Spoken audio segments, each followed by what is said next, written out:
গতকালকে বাড়িওয়ালা ভাইরা ওনাদের গাছের জাম দিয়েছিল, আর জামগুলো কিন্তু খুবই ছোট ছোট, বিচিও অনেক ছোট।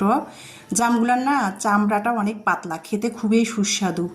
তো গাছের জাম ইমানি ইলমাকে খেতে দিয়েছিল, তো সেজন্য ভাবলাম যে ফ্রিজে রেখে দিয়েছি তো নষ্ট হয়ে যাবে, তো ভাবলাম যে একটু দুই মেয়েকে আর কি জামের ভর্তা বানাই দেই। কেউ বলে ভর্তা, কেউ বলে জাম মাখা।